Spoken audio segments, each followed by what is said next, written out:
Hello, I'm Fiona, the Engagement Officer for ERIC Northeast, the Environmental Records Information Centre Northeast. And what I want to do today is, just in preparation for the City Nature Challenge coming up in a couple of weeks' time, which is a worldwide collaborative effort this year to make as many wildlife records as possible over the 4 days, the 30th of April to the 3rd of May. What I'm wanting to do is make sure you're familiar with using the iNaturalist app so that you're ready to go and help us get as many records as possible over those 4 days. I know when I started using the app I was just a little bit confused, and so what I want to do is just go step by step through using the app today. There are tutorials on the iNaturalist website, and they're short and snappy, and they're great for people who are quite familiar with the different technologies. So if you're someone like that, then that's probably all you need. This is aimed more at people who just need a little bit more time to absorb the information and just take things step by step using the app and each little part of the process to get that record in. So we do want you to join in and get those records in. So let's go through that process of making a record on the iNaturalist app. So before you can actually make a record, the first thing you would need to do is get the iNaturalist app downloaded onto your phone. So just go to your normal app store, get the iNaturalist app and join in and make an account. And once you've done that, you're basically ready to go. So all I'm going to do is click on that icon to open up the app, and it'll come up with some information that you've already recorded, if you have, or if it's your first time using it, that'll just be blank. So I am going to make a new record, and if you can see that green circle in the bottom right hand corner, I'll just, with the plus in it, I just click on that and it gives me some options. It might be I've got no photos or sound, which I would choose the no media button to make my record. You can take a photo, which is what I'm going to do in a minute. It may be you've already taken the photo, then you could use the choose image icon.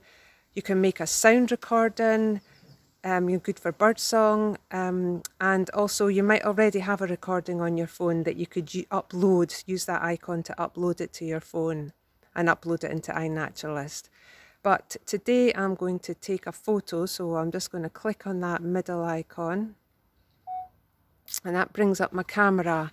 Now I've got a plant here in the garden and I'm just going to focus on that, see if I can improve the lighting a little bit and take a photo or two. Good idea to maybe take a couple of photos. Let's get some. Oh, that's right, it says gives you the option, if it's not turned out well you can try it again.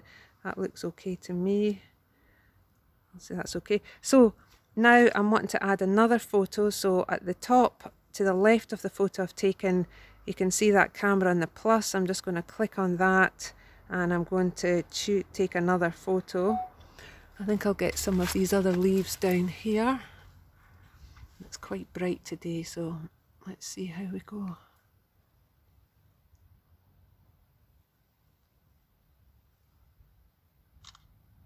Take that photo, let's have a look at it. That's okay, so I'll just click OK. So I've got a couple of photos there. And the great thing about iNaturalist that's really helpful for beginners is we can use the next sort of section down, what did you see? If I click on that, it will bring up some suggestions. So, right, so it says here we're not confident enough to make a recommendation, but here are our top suggestions. Now I actually know that this is common ivy, but what you can do is just look through the suggestions, and if I'm looking at these photos I might think, right, okay, common ivy looks most similar, so I could just click on that and it will bring up some photos of ivy and some information, and I can just have a look through them and decide, and you can see it's got them at all different times of year, and that can just help me decide if I think this is that species or not. So there's also the information, written information. You can find the map of observations. So if you were in the middle of the Sudan there and you thought you'd found common ivy, you might question it. And there's just loads of information about it there. So, but I'm happy that that is common ivy. So now I'm going to click on the select button because I'm choosing this sort of suggestion, if you like.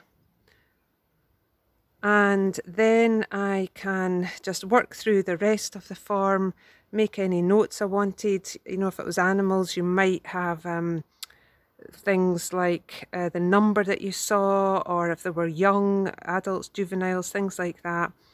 I've got the date already automatically filled in there. I can put, I've not got my geolocation on, so I'm just going to leave that off because I'm in my own garden and I'll just keep that private for now. But I can edit that afterwards and add that in afterwards.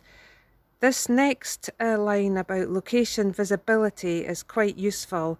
You know, especially a lot of us will be doing our recording in our garden, and I'm just going to choose obscured because I don't want my garden pinpointed, you know, for the public really. So I'm choosing to have that obscured. With the record, if you've got your geolocation on, the exact location will be associated with your record, so that it's just obscured for public viewing. Okay, so the next line, is it captivated or cultivated? I'm in my garden, so this is cultivated, so I'll just click that little box to the right there. And when we're doing the City Nature Challenge on the 30th of April to the 3rd of May, we will be adding it to our project, the City Nature Challenge. Now, I think you need to add that project to your account on the iNaturalist. I've already got it in there, so I would just click on that, you know, during that weekend, and it would let me add it to that project. Because it's not active at the moment, I can't do anything with it. So I'll just leave that for now and just go back to our observation. So I've got all the information I want to put in just now, and that big green dot in the middle at the bottom with the tick in it, I can click on that and then my record will be submitted. I'll do that, but just you can also see there's, if I don't want to record it, there's the bin to the left, and I can take more photos and make more recordings to the right if I want to. But I'm going to click on that green tick at the moment, and it's obviously, you know, talking about not having any coordinates, so I'm just going to submit that, say yes just now. I will add the location afterwards, and that will just add it into my records. Now, I was practicing a minute ago and you can see I've got the common ivy, so I'll probably delete one of these records so it's not a double record. I will go into my account and sort that out afterwards. So all you have to do is click on that plus, and that's you off and running. So please do join in, get out, start having a little practice, get your account set up and start sending some records in now, and that means you'll be all ready to go come the 30th of April. Okay, we're looking forward to getting your records. Thank you.